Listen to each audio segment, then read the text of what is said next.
Assalamualaikum warahmatullahi wabarakatuh. Anak-anak kelas 3 yang soleh dan solehat, bertemu lagi dengan Bu Hanif dalam pembelajaran tematik kali ini. Kita masih di tema 3, subtema 2, pembelajaran 5 dan 6. Kita masih belajar tentang wujud benda. Di pembelajaran sebelumnya, kita sudah mempelajari tentang berbagai macam wujud benda. Ada benda padat, benda cair, dan benda gas. Nah, di pembelajaran 5 kali ini, kita akan mengenal benda gas secara lebih dekat. Nah, kita akan mulai dengan kata udara.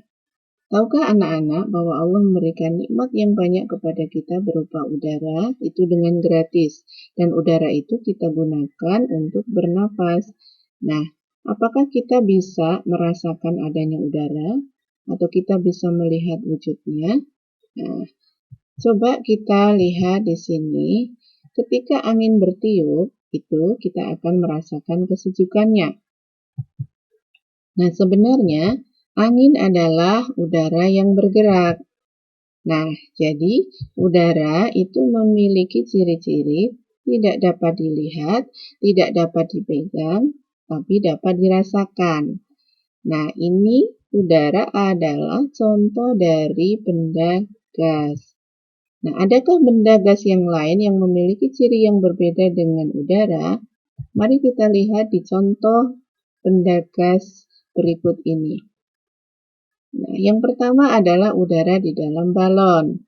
Kemudian gas LPG, kemudian uap air. Nah, uap air kita bisa melihatnya ya. Kemudian ada awan. Kemudian ada lagi asap. Nah, tentu dari 5 contoh benda gas yang sudah ditampilkan ini, anak-anak bisa mengidentifikasi apakah ciri-cirinya sama dengan udara atau tidak. Nah, berikutnya kita akan belajar tentang sifat benda gas. Yang pertama, menekan ke segala arah. Ketika anak-anak meniup balon, maka udara yang ditiup ke balon itu akan mendesak balon dan menekan ke segala arah. Yang kedua, sifat benda gas adalah menempati ruang. Nah, ketika anak-anak meniup balon, udara mengisi ruangan sehingga balon menjadi mengembang. Yang ketiga, sifat benda gas itu bentuknya berubah-ubah sesuai dengan wadahnya.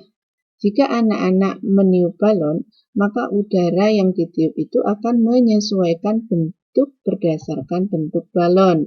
Lihat pada gambar, ada 2 bentuk balon, maka udara yang di dalamnya akan menyesuaikan dengan bentuk balonnya.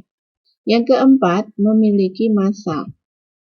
Nah, di pembelajaran sebelumnya kita sudah mempelajari tentang perbedaan massa dan berat. Kita lihat di sini ada 2 balon yang semuanya terisi udara. Nah, ketika duanya terisi udara, maka kedua balon itu memiliki massa yang sama. Tapi kita lihat gambar berikutnya, sebuah balon dikempiskan. Maka apa yang terjadi? Balon yang berisi udara itu lebih berat dari balon yang kempes. Berikutnya kita akan belajar tentang macam-macam alat ukur berat benda atau yang bisa kita sebut dengan timbangan.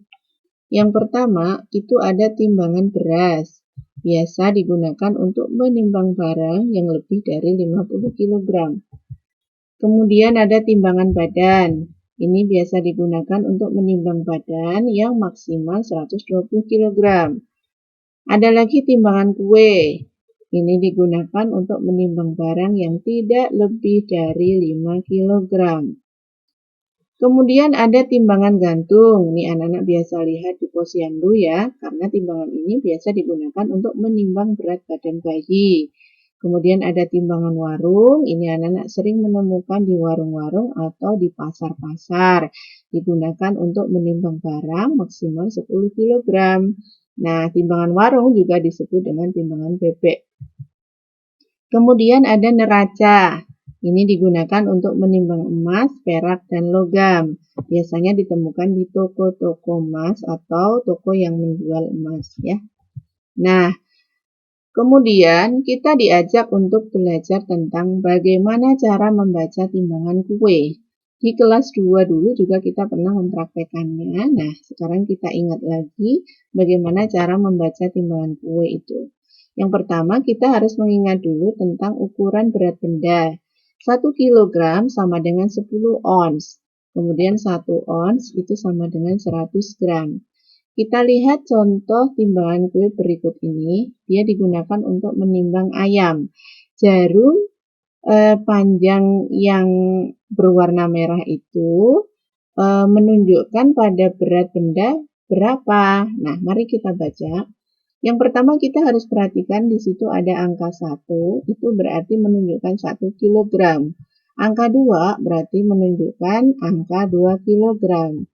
Ya, berikutnya, nah sampai 3, 4, dan 5.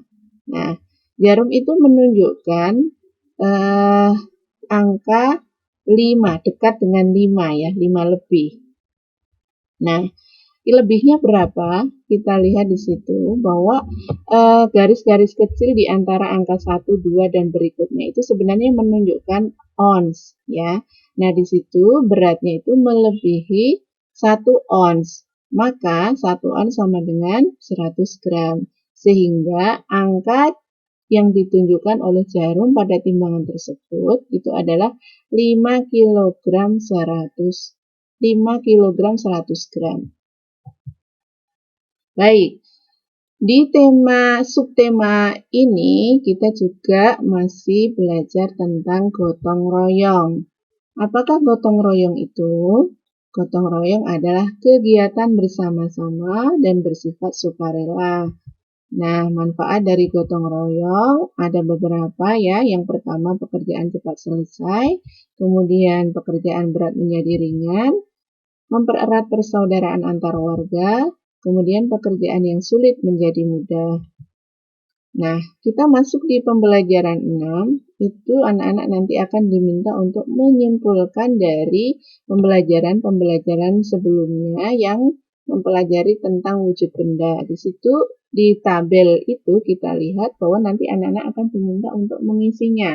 Yang pertama misalkan tentang benda itu berdasarkan wujudnya itu dibedakan menjadi 3. Benda apa saja? Benda padat, benda cair, dan benda gas. Nah, bagaimana sifat benda padat, cair, dan gas? Kemudian contohnya apa saja? Nanti anak-anak akan diminta untuk mengisinya. Nah, berikutnya kita akan belajar tentang hidup sederhana. Apakah yang dimaksud dengan hidup sederhana itu? Adalah hidup yang sesuai dengan kebutuhannya, bukan keinginannya ya, tapi sesuai dengan kebutuhannya. Mengapa kita harus hidup sederhana? Karena dengan hidup sederhana itu, yang pertama kita lebih mensyukuri dan menikmati apa yang kita miliki. Hidup menjadi lebih tenang, mencegah kesan kesombongan, dan mengajarkan hidup cermat dan disiplin. Hidup sederhana ini sesuai dengan pengamalan Pancasila Sila ke-5.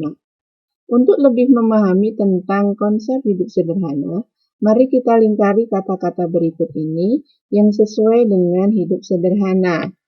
Apa saja anak-anak? Baik, yang pertama adalah rendah hati, kemudian secukupnya, lalu cermat, kemudian berbagi, dan hemat. Ya, ada 5 kata yang bisa kita gunakan untuk membantu mempelajari tentang konsep hidup sederhana. Nah, demikian anak-anak di pembelajaran 5 dan 6, tema 3, subtema 2, semuanya sudah dipelajari ya.